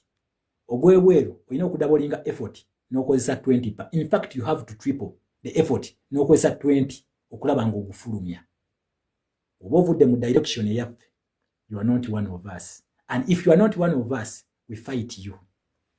Revolution kyegamba tulina side bbiri gye tulwanyisa n'erwana. You are either with us or not with us. Obanga olina ffe ogenda kutambulira ku core values zaffe, ojja kutambulira ku president bya preachinga, toleetamu komedi wo. Kubanga revolution ebeera ne lead ogu. Nze ndeese strategy ezange kati namwe muli nawe leeta strategy eziye. Nze sisobola kuleeta strategy because I'm not a revolutionary leader. I am not. Inze indiwo kugoberera ezo eziteereddwawo revolutionary leader. Lwaki? Abasigadde tufuuka revolutionary leader. Essaawa eno DP yange eriko president kubanga kiye leader. Otherwise DP zonna zonna eziri kuno zandibadde zange singa badde batambulira ku byange. Wabula ki ekitugatta? The core values. Core values, we stand by values. That is it. Banange, revolution kitegeeza lutalo. Even if there are 1,000 battles, we shall fight them for as long as they are revolutionary battles. Revolution tetegeeza kunywa chai kunasa. Nti mugende wali mugende ku Nandozi munywemu kachai. Revolution ekigamba revolution kitegeeza lutalo. Unless ng'omuntu angamba mbu tulina entalo nnyingi, si gwe toli mu revolution. Ate omuntu waba alwana information power. Information fresh manipulating abantu ekolebwa abantu. Ate obanga olwana ekintu olwanyisa source ya kintu gye kiva. Okitegera gye kiva gy'olwanira. Muve mu bino ebyokugamba tulina entalo nnyingi. Niwe zinaabeera entalo 1000 nga ziri revolution tujja zirwana. This is a manipulative battle nga bakozesa information warfare. Nga bakwata information ey'obulimba bagikubise revolution eyaffe nga beefudde abali mu ffe. That is it. Sebisigadde nze simanyi. Ate nze ntambulira ku Prince page fight. Nange we mundaba nga ntandise okupreachinga ebyekisiru. Fight ni mutaase ekinene. Lwanze sirina kyendi. Nyinza n'okubanga bampadde ezange. Oshikira. Nyinza okubanga bampadde ezange. Fight. Kyokka kye tugamba ffe tuli mu politics we agree to disagree. No. Obanga oli komuledi ojja terera ku mulamwa gwe tukugamba. Obanga toli omukufu ojja genda nga bampuuga. Bangi betulumbye ne bamala ne beetereza. Nga n'abamu twabaddiza kaadi. Okuli ba Joyce baagala be balina kaadi. Okuli be tubadde nga tulwanyisa inze mbadde nwanagana nani ne Zahara Lyulika. Essaawa eno bamuddiza kaadi. Kitegeeza ki? I have to bow down. Wabula mu bilimu abeefudde bakawulu bali ku Zahara Lyulika bamukuba. Gwe Zahara Lyulika omukubira ki nga yalina kaadi yaffe? Ng'ekibiina kimwesize ne kigimuwa. Gwani agiwakanya? Ogiwakanya ngani? Lwaki sigo wagenda n'ozigaba? Okitegera ekintu kino bagambye tulina core values ezitugatta. Wokera n'ogivaako. Musiri David abadde wakabinyo mu mobilization. Kati essaawa eno wa DF. Okitegera? So, bonna betulwanyisa babeera bamu ku ffe. Okitegera ekintu ekyo. So, saagala nnyo tutandike kubeera loyo. Nze nabagaye tusaagala muntu ali loyo ku nze. We mundaba nga mpaba, nyinza okuba nga naweereddwa ssente okusaanyawo omulamwa, oba si kyekyo nga banseetinga mbabeeremu mbabege then nyonoone ku lasti. Tugenda ku finishing line. But professor abaluddemu eno revolution bannannyini bo bagamba temugenda temulonda kalulu. Mukwate amajambiya, mukwate ebiso, mukwate ebibiriiti. Nga revolution leader akugamba mukwate flag. Mukwate flag. Kati gwe kakweregenga nze otandika otya okuddamu revolution leader ng'oddamu ki nga ne majje yennyini Museveni taddibwamu. Ng'omuddamu ngani? Muleta strategy ye muze ndeese yange. Mu revolution eyo gy'otandise oba eno eyaffe. Then number 2 obanga otugamba nti otandise ekikyo olina okubeera leader abeera ku ground yensonga lwaki his excellence Kyagulanyi emmotoka ye yekulembedde flag yegikutte era buli wamu agendawo buli fuutu soja waali buli campaign president abagamba tujja kati gwe weekwese mu kitanda wansi opulichinga violent means ate otugamba ndeta strategy yaffe olwokubanga njagala nnyo ensi yaffe bamwoyo gwa ggwanga bali ku ground kwe bali tebeekweseeyo oshegera gwe tugambe nze ntandise ekibiina kyange kiikino era ffe tuli ba violent kwe tuli then atugenda gamba okay ono yatwe distance nzeeko atandise ekibiina then ogamba abagoberezibwa bakwate DP zaabwe bajjeko president waffe bamujjeko then bateekeko gwe nga president waabwe aba DF bonna balina muti kati nawe teekawo simba olumbuye tugenda kukozesa fulaga sayini yaffe yeeno gye tugenda okukozesa kati nabo abagoberezibwa bateekeko gundi okusobola okutweyawulamu naye mu preachinga bya kisiru nga mutaddeko president waffe gwe mutaddeko mbadde nsaba mwena abagoberezi balumbuye mwatandise revolution eyammwe eri violent mukwate mufune simba eyammwe gye muba mukozesa for as long as mutaddeko ekifaananyi kya president waffe we are going to fight you because you are not one of us muli nkwezengezi twekweseemu mutandike ekyammwe ekiri violent fe abaana be muteeka mu target essaawa eno mulabe ekibadde ekiruhula emiggo nga bagikutte profesa Amwerumbu ye yagipuliikinga egyo kati mugenda byegaanira wanti siemu mutunulye okwekalakaasa okubaddewo ffe tugamba teri kwekalakaasa paka nga tumaze ofuna mandate y'abantu batandise okwekalakaasa kwabwe batandise okwekalakaasa byavudde ku basuubuzi abasuubuzi mujje mwekalakaasa okitegeera kanzije katono omukulembeze agamba tugenda kukola ki omukulembeze agamba tugenda ye mbadde nerabiddemu okay mujaga mutundye okwekalakaasa okubadde mu town kwe mbaddeko batandise okujja bakwata ebintu by'abantu babyonoona lwaki temutwegattako ebyo twabipuliikinzeeko ebyo mu Uganda teri kwekalakaasa kuno kwekalakaasa kwe bateekawo kwabwe basobole okulangira ekintu kye bayita state of emergency okwaffe bamala kutubba kalulu tumala kulonda nga president waffe afunye mandate tugenda kubanja buwanguzi waffe okukyusa buli kimu nga tukikyusizza kwe tugenda okwekalakaasa wabula bino bipeti kwekalakaasa ebyo byemuteekawo mu kibuga ebyo mbajje babakube tear gas ebyo byammwe mwe babasuubuzi twabagambye president yabagambye mba temusobola kwegatta ku bantu temutuleekaanira ebyokwekalakaasa ebyo bigendawo byabwe kuba baagala kwekalakaasa kibye baagala kukola ki baagala kulangirira state of emergency tetugenda kubawa nuupu tegenda kwegatta mu kwekalakaasa kwonna ffe twagala kukyusa status quo tulina okwekalakaasa ku national issue gye tulina essaawa eno ke kalulu tusooka kumuwa mandate ne tukakasa nti ye president then kama mbaya ni mbaya we are starting non-violently kwata fulagayo omusirikale akuba essasi olw'okukwata fulaga the rest will be history naye ffe tetugenda kubipuliikinga ebyo so maliriza mbagamba nti olunaku olwaleero ansa muzifunye olunaku olwaleero twawudde in fact Teacher Lumbu yafulumiza ne video n'abagamba ye takyaliwa people power tabeera nko mu people power era information gyafulumya bibye so kati mbadde mbasaba mu abawagizi mwenna mujjeko DP ya president waffe lumala okugijjako mwekolera akabonero akammwe mutandika okupreachinga violence naye mbanga mulina DP ya president waffe nga mukkiriza nti gwe mukkiririzaamu oyo mugenda kubeera nani violent ebikola bya violence tetugenda kukwatagana nabyo ebikola by'obusosoze mu mawanga tetugenda kukwatagana nabyo kubanga ffe tugamba unity is power ekyatulemesa omwaka gw'1942 kwe kulya mu Bendikito Kiwanuka yali agamba nti ffenna twegatte nga bannayuganda wabula ne tugendera ku baana abatono abakola ki abaali bagamba mbwa Buganda yeeyawule simanyi biri ne tulemererwa kati twagala tutereeza ensobi eyo y'ensonga lwaki president waffe yagenze ne kuntana ya Apollo Milton